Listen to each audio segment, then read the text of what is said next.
Section 1. Two students meet on the university campus. They start a conversation together. First, look at questions 1 to 5. For each of the questions, 4 alternatives are given. Decide which of the alternatives, A, B, C or D, best fits what you hear on the tape and circle the appropriate letter.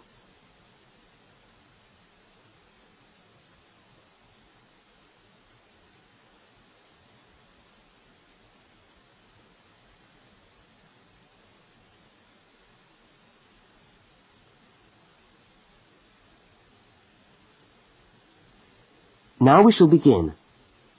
You should answer the questions as you listen, because you will not hear the recording a second time. Now listen carefully to the first conversation and answer questions 1 to 5.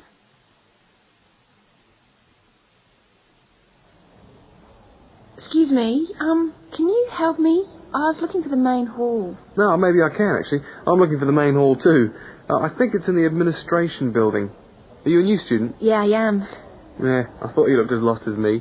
I'm trying to find the admin building, too, so I can register for my course.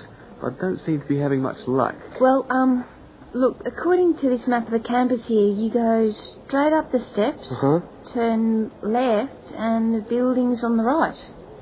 Okay, let's see if we can find it. Ah, this looks right. Yeah, it must be. Look, there are hundreds of other people here. Oh, there must be at least 50 people in the queue.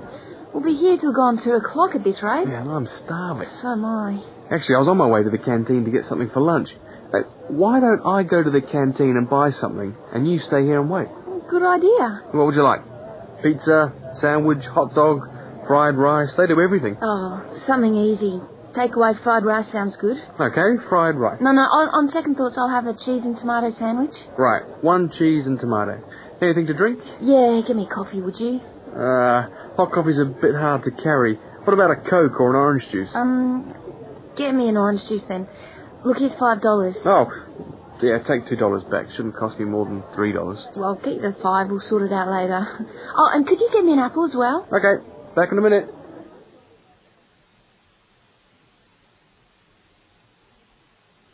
The woman speaks to the clerk about registering at university. Look at questions 6 to 10.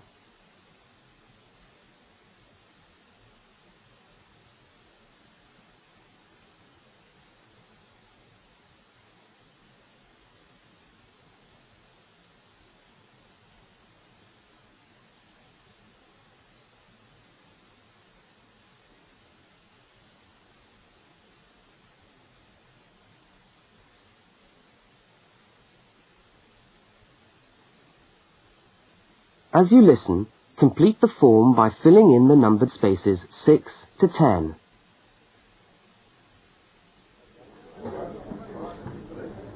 Oh, hello. I'm here to register for the first year law course. Oh, I'll just have to fill out this form for our records. What's your name? Julia Perkins?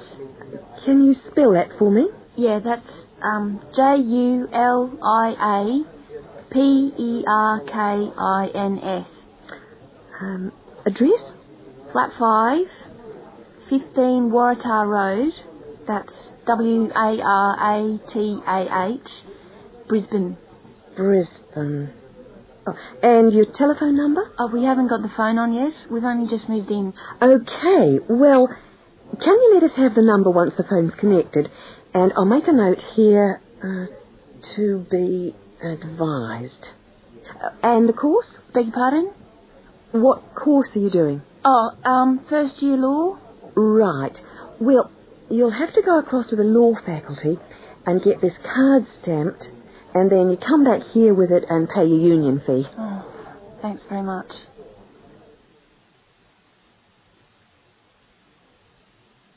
The man and the woman meet up again. Look at questions 11 and 12 and circle the correct answer.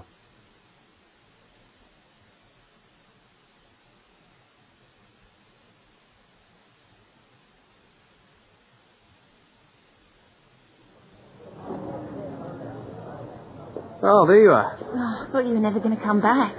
Sorry, the canteen was absolutely packed. I had to wait for ages. And then when I got to the front of the queue, they had hardly any food left. So I had to get you a slice of pizza. Sorry. Oh, that's okay. Could eat anything. I'm so hungry. Oh, and there's your bottle of orange juice and your apple. At least I managed that. Great. Thanks a lot. No, and here's your $2 back. Don't worry about it. Buy me a cup of coffee later. Huh, all right then. So how'd you go? Oh, well, in order to register, we've got to go to the law faculty and get this card stamp. And then go back to the admin building and pay the union fees. That means we're registered. After that, we have to go to the notice board to find out about lectures, and then we have to put our names down for tutorial groups and go to the library. Oh, no, great. Well, first let's sit down and have our lunch, eh?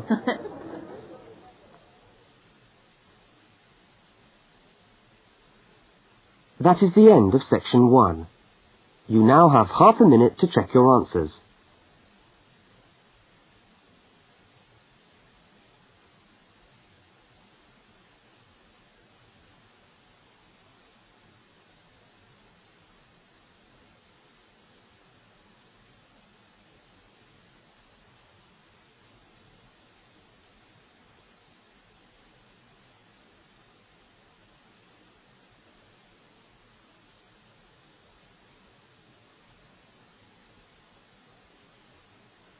Now turn to section 2.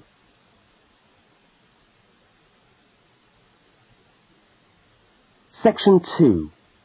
You are going to hear a talk about banks in the UK. First, you have some time to look at questions 13 to 17.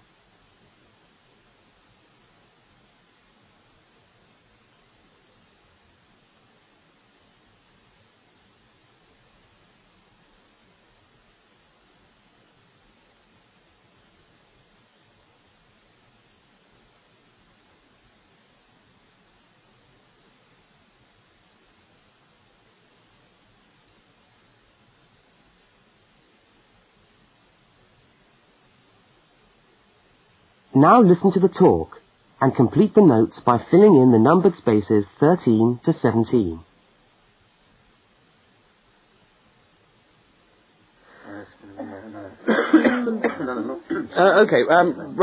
Thanks for turning up today. Thanks for turning up today to this short talk I'm going to give on student banking.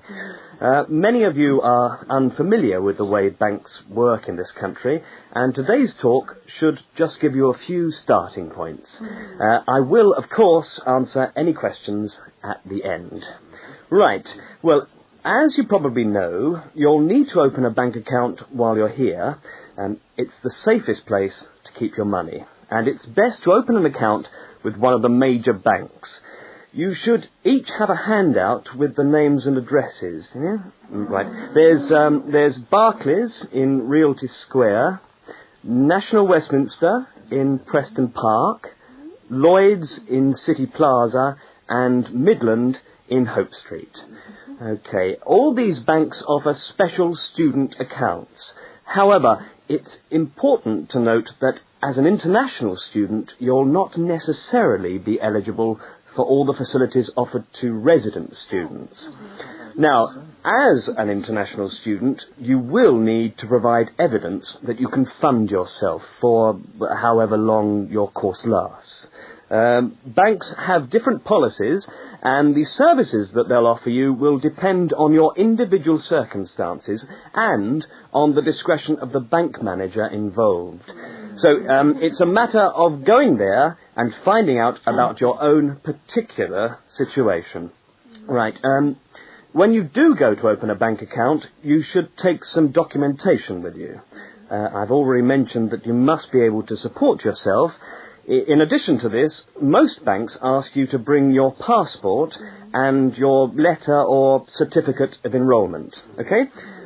Now, by far the most useful type of account to open is a current account. When you do this, you will actually get what is called a student account, which is a current account with special concessions for students. When you open the account, the bank will give you a checkbook, and you can use this to draw money out as you need it. If you need to write checks in shops, you'll also need a check card. This is really an identity card, which guarantees that correctly written cheques up to the value stated on the card will be honoured by the bank. Okay? Everybody with me?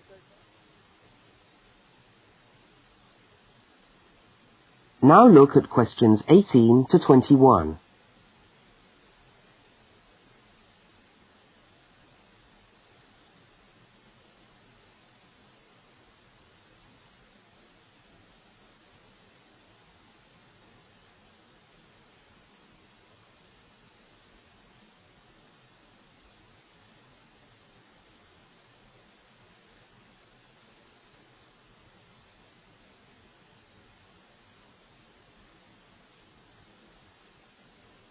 As you listen to the rest of the talk, complete the rest of the notes in the spaces numbered 18 to 21. Right, if you want to draw out cash for yourself, you can make the cheque payable in your own name or to cash. You can also withdraw cash from a cash point machine with a cash card. Now, these are extremely useful as they enable you to withdraw cash from your account during the day or at night. There is also another card called Switch or Delta, and you can use this to pay for things in shops. It takes the money right out of your account, so you don't need your chequebook. Now, you may want to take more money out of the bank than you have in it. This is called having an overdraft. Be very careful with this. You should not do this without permission from your bank. Overdrafts usually incur charges, though some banks offer interest-free overdrafts to some students. But find out before you get one, right? Well, that just leaves opening times. When can you go? Banks used to be open from 9:30 a.m. until 3:30 p.m. from Monday to Friday. But many main branches are now open until 4:30 or 5 p.m. on weekdays, and some of the bigger branches in London and other major cities are now open for a limited time on Saturdays. Okay, any questions? That is the end of section 2. You now have half a minute to check your answers.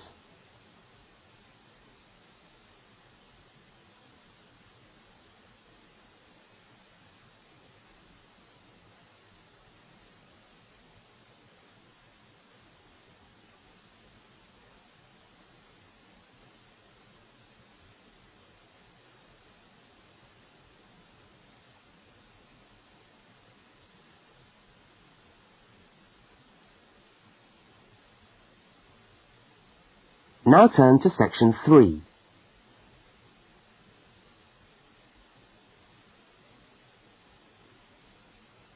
Section 3. Two students, Dawn and Ilmar, are discussing a project that they are working on together. First, you have some time to look at questions 22 to 25.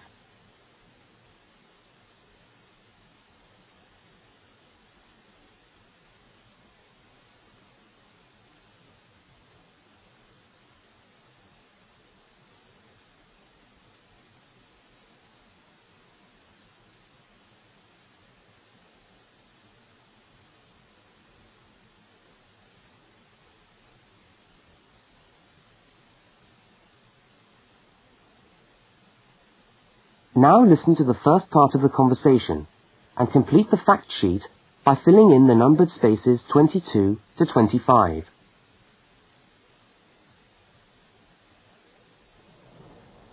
Hi, Dawn. Oh, hi, Ilmar. I'm glad I've bumped into you. I've just found a great idea for the presentation we've got to do for Dr. Banks next month. What, the one on everyday objects? Yes. Look at this article. It's really interesting. The aluminium Coke can? You know, Coca-Cola cans, soft drink cans. Look, let's sit down here. Have you got a minute? Sure. I'll just get my bag. Okay. So, you think we can get a presentation out of this article? I'm sure we can. First of all, we can provide some interesting facts about the aluminium cans that we drink out of every day. Like? Well, here it says that in the US they produce 300 million aluminium drink cans each day. Wow, 300 million. Exactly. That's an enormous number. It says here, outstrips the production of nails or paper clips. And they say that the manufacturers of these cans exercise as much attention and precision in producing them as aircraft manufacturers do when they make the wing of an aircraft. Really? Let's have a look. They're trying to produce the perfect can, as thin but as strong as possible. This bit's interesting. Today's can weighs about 0.48 ounces. Thinner than 2 pieces of paper. From this magazine, say. Yeah, and yet it can take a lot of weight. More than 90 pounds of pressure per square inch. 3 times the pressure of a car tyre. Okay, I agree. It's a good topic.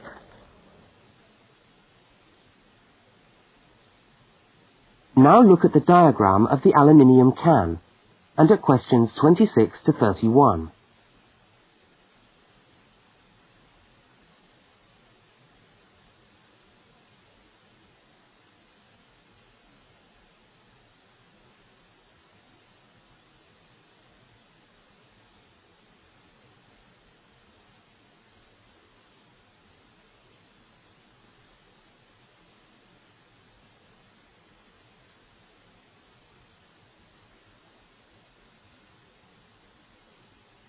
As the conversation continues, label the can by completing the notes in the numbered spaces 26 to 31.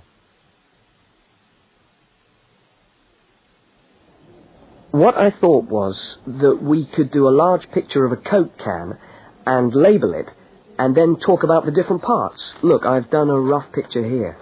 Okay, so where shall we start? Well, the lid is complicated. Let's start with the body first.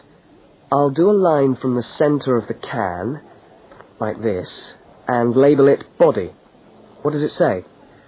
It's made of aluminium, of course, and it's thicker at the bottom. Right, so that it can take all that pressure. And then I think you should draw another line from the body for the label. Right, label. The aluminium is ironed out until it's so thin that it produces... what does it say? A reflective surface suitable for decoration. That's right. Apparently it helps advertisers too. Yes, because it's so attractively decorated. Good. And then there's the base. Yes, it says the bottom of the can is shaped like a dome so that it can resist the internal pressure. That's interesting. I didn't know that. Nor did I. Okay, so going up to the lid, there are several things we can label here. There's the rim around the edge, which seals the can. Got that. And there's a funny word for the seal, isn't there? Yes, it's a flange. What does it say about it?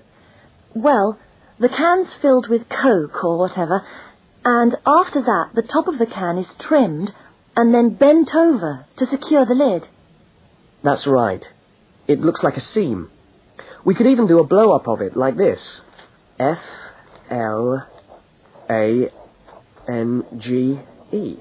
Yes, that would be clearer. I think we should label the lid itself and say that it constitutes 25% of the total weight. 25%? So it's stronger than the body of the can. So to save money, manufacturers make it smaller than the rest of the can. Didn't know that either.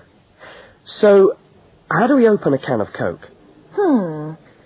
First of all, there's the tab, which we pull up to open the can, and that's held in place by a rivet. I think that's too small for us to include. I agree, but we can talk about it in the presentation. We can show the opening, though. That's the bit of the can that drops down into the drink when we pull the tab. Yeah, hopefully.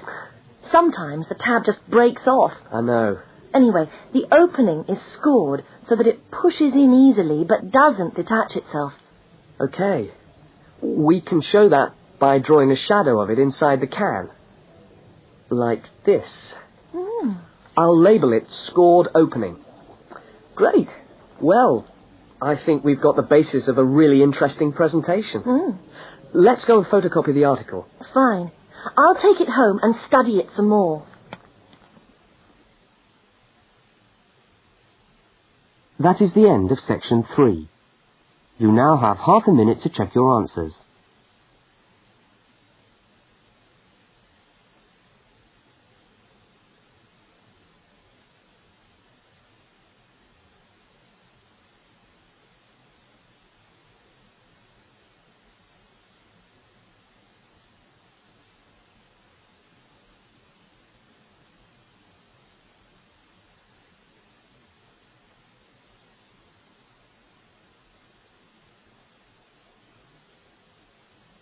Now turn to section 4.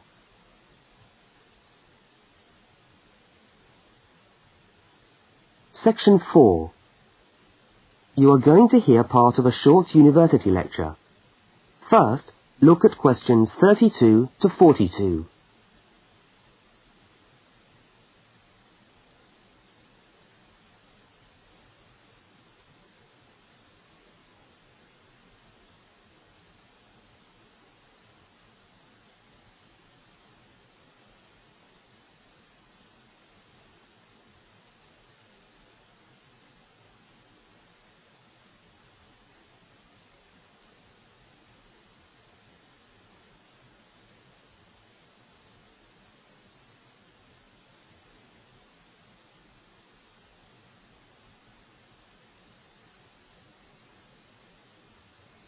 Now listen and complete the lecture notes in the spaces numbered 32 to 42.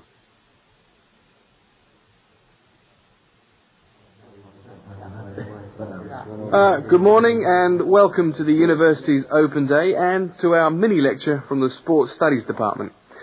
Now, the purpose of this lecture is twofold. One, we want you to experience a university lecture to give you a taste of what listening to a university lecture is like.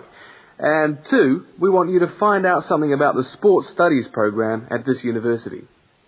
So feel free to ask any questions during the talk and I'll do my best to answer them. Right, so what does a course in sports studies involve? Well, you wouldn't be blamed for not knowing the answer to this question because sports studies as a discipline is still comparatively new. But it's a growing area and one which is now firmly established at our university. Now, there are 3 distinct strands to sports studies, and you'd need to choose fairly early on just which direction you wanted to follow.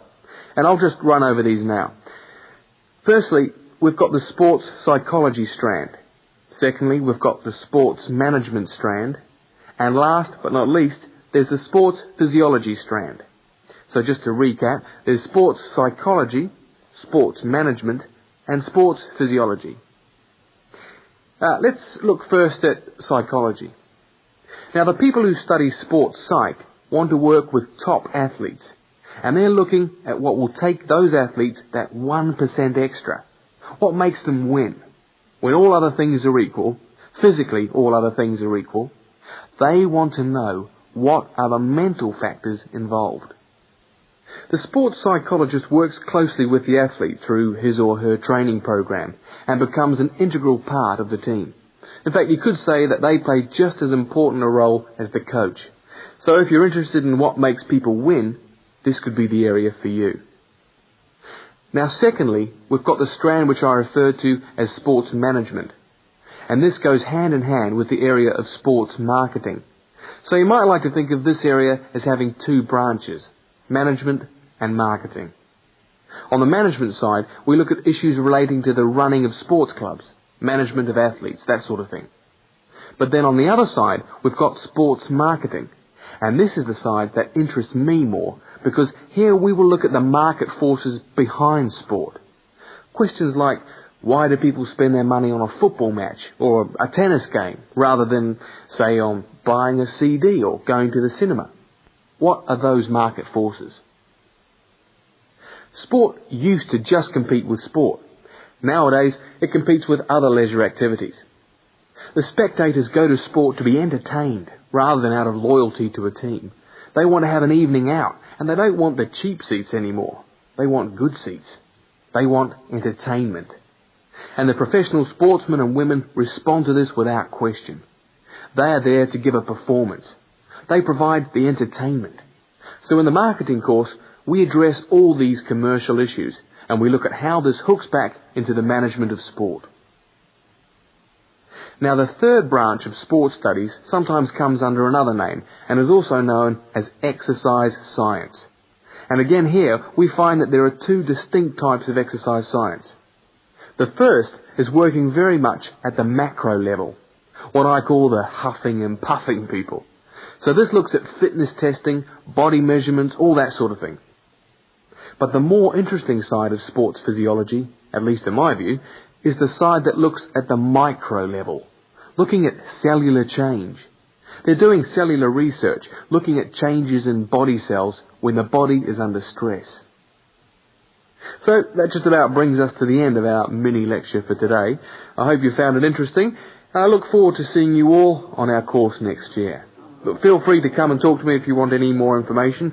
I'll be over at that notice board near the main entrance. Thank you very much.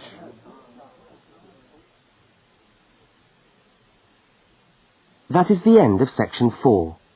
You now have half a minute to check your answers.